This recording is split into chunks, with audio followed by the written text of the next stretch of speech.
Aloha and welcome back to my channel, Mana Mo'o, the Mo'okele series of meditation. This is the second in the 5-minute meditations. Today we're going to focus on the body. The body is a part of what people call the subconscious because we don't think about it that often. I mean, when we do, it's usually in a very superficial way. Do I look pretty? Am I overweight? Am I strong? Do I have muscles? Gosh, I have a stomachache, that kind of stuff. It's superficial, but we don't realize that the body is a container of a lot of emotion. And so, along with emotion, the body becomes a subconscious element. If you've been stressed most of your life and you're releasing so much cortisol that you begin not to be able to sleep, you begin to have stomach problems, and other kinds of organs will start to fail you after a while. Your subconscious will do things that your mental brain, your intellect will say, well, it's so simple. I just have to I gotta lose 10 pounds. All I do is I go on a diet for a couple of weeks. And 10 minutes after you say that, you're standing in front of the freezer and you're eating from the box of ice cream. So, who is making you eat from that box of ice cream? It's not your intellect. That's coming from your subconscious. And you're, why do I do? And there's usually something going on, either a pattern, or you want nurturing, or you don't feel good, or when you discipline yourself, it feels like you're punishing yourself. So if you say, I'm going on a diet, this other part of you that doesn't like to be disciplined because they think of it as punishment will go, no, we won't. We're going to eat ice cream. So when you're at odds with yourself that way, I mean, it's normal. It's very normal. But there's a way to embrace it, to acknowledge it, to look at it, and to eventually change it. Now, I have noticed many people will say it's really easy. You just have to balance this side of your brain with this side of your brain, and you do these exercises, and you don't have to think about it. It just leaves. And for those people, wow, lucky you, lucky. But for me, that never happened. It didn't happen. And maybe because I'm stubborn, but that's one of the things I want to deal with when I'm doing these meditative exercises. It's for the people who it's not that easy for. So I'm going to get a little wordy during this session because in all of the various techniques that I've learned, a lot of times they don't explain things. They just expect you to do it. I hear about it all the time, things that we are supposed to accept as the truth, from every place, and from our parents, from our teachers, and now from mainstream media. There are all these people telling you what is the truth and what is not the truth. So I just need to break it down that your body is part of your truth. And if it's stressed and you don't even know it's stressed, you have to notice that it is stressed. So that's what this second meditation is about. As we go on, there'll be longer meditations. This is a very short one, but it's a building block. You have different kinds of ways that your body will respond to things as your emotions. So, especially if you've been told not to feel a certain way, not to cry, and you learn to just suck it up, um, those pains, those little moments, they add to a certain quiet subconscious, below the conscious level mindset of how to be in the world. And they build up over time. It causes cortisol to be released because guess what? If you can't be who you naturally are, it takes way more energy, twice as much energy to be something that you are not than it is to just be who you are, to embrace who you are, to be okay with who you are. Let's say that you are a person who is a sensitive and tears come to your eyes very easily because you can feel other people's pain. You can feel your pain. It's very intense for you. Whereas other people don't feel that, so it's not a problem for them. But they tell you don't be a baby, so you start thinking something's wrong with you because you have these feelings. Or you cry because you fall down and you have to shut up. So you begin not to feel the different pains in your body because you'll be scolded, you'll be mocked, you'll be ridiculed, you'll be maybe in some cases, you'll be beaten up if you get sick. That was my story. And I learned not to complain. So when I had some very serious internal problems, I the doctors wondered why I didn't come in sooner, and it was, really because I didn't feel it. I wouldn't allow myself to feel it, and I would, if I started to feel it, I would just will myself not to feel it. So over time, when things like that happen, they find places. It gets stored in certain places and it remains there as toxin. It doesn't flow. It's like a block. Something gets blocked. Or the cortisol flows through your body every time you're trying not to be natural.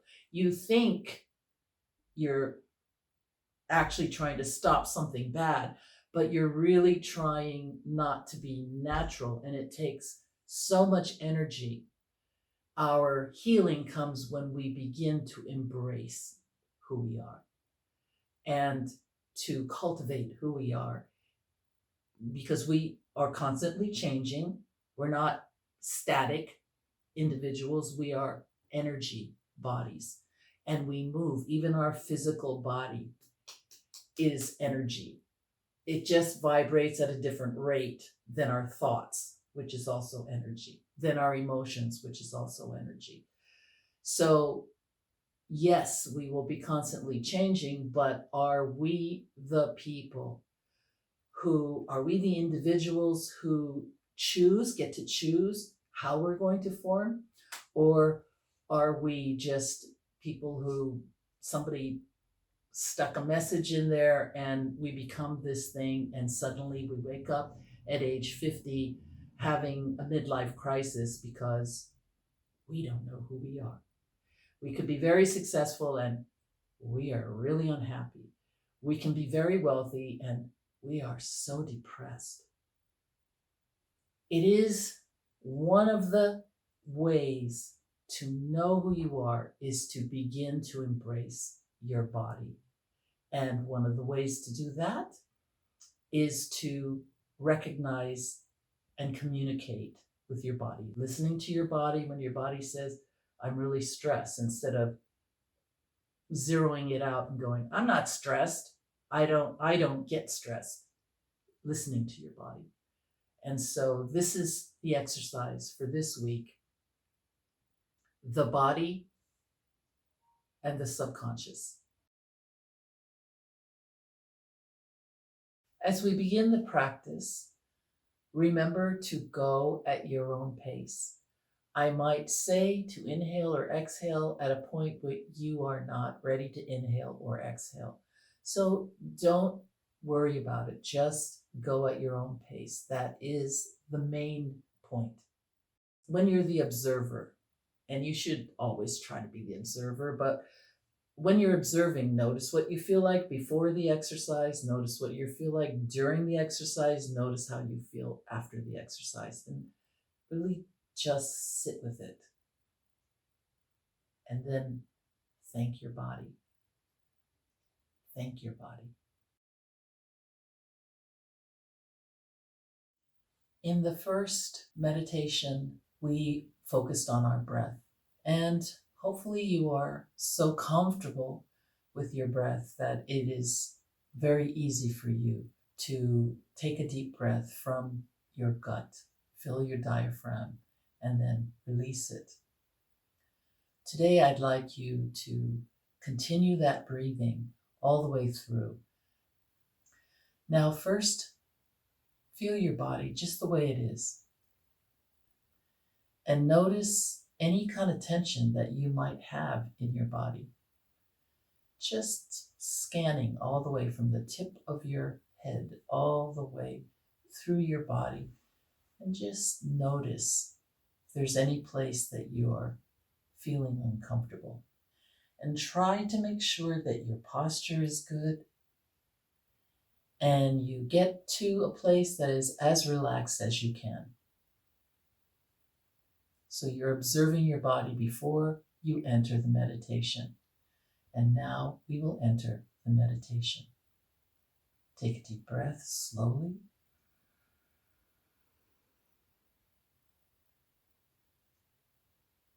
And exhale.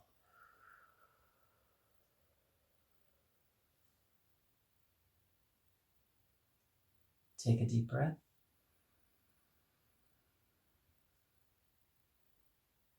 And exhale.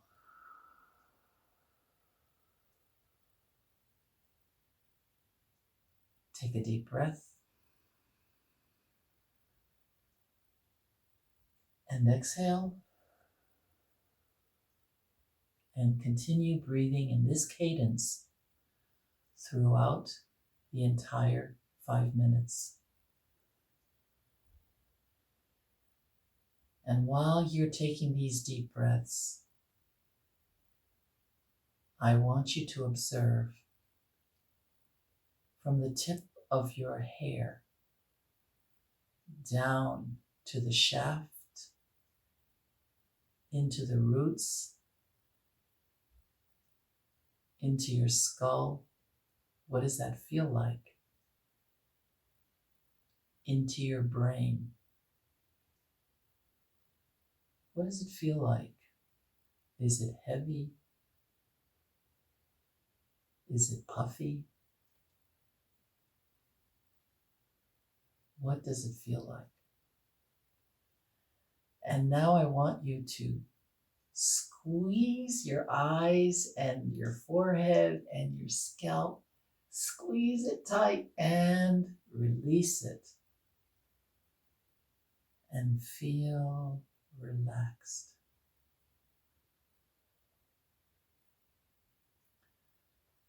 Again, feeling your eyes and your cheeks, your nose, your jaw, your lips.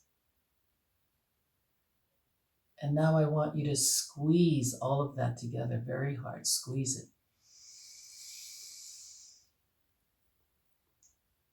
And release.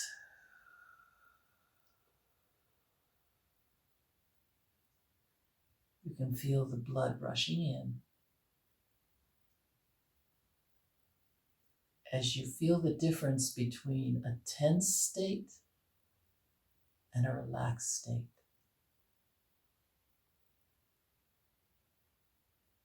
Now go to your throat and your neck and your shoulders. And tense that area. Bring your shoulders up and then relax and release. And now your back. Feel your entire back. And lift yourself up in your seat and pull your arms back and tense that back. And then relax.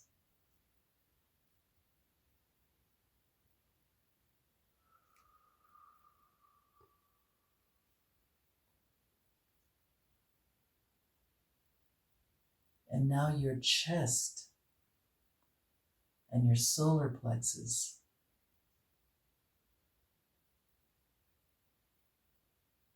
and tense that area to the best of your ability. Include your stomach. Squeeze it tight and relax, breathing into it.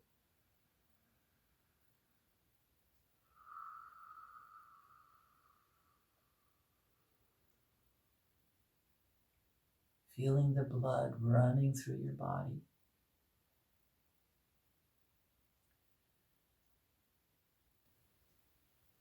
And bring your attention to your feet. And squeeze your toes in your feet and relax.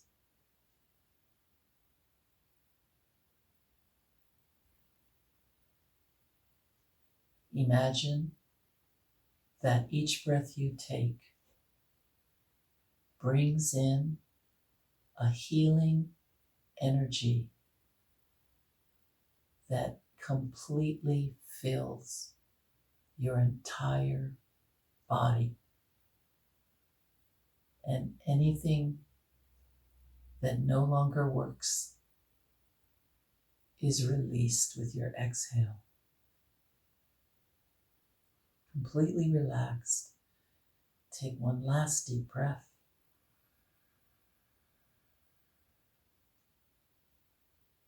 And exhale slowly.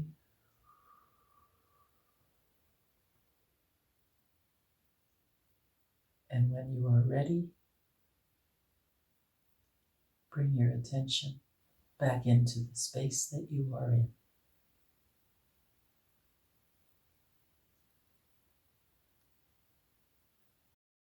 Well, I hope you enjoyed that meditation, and hopefully you can tell when you observe yourself before, during, and after, you can tell a difference.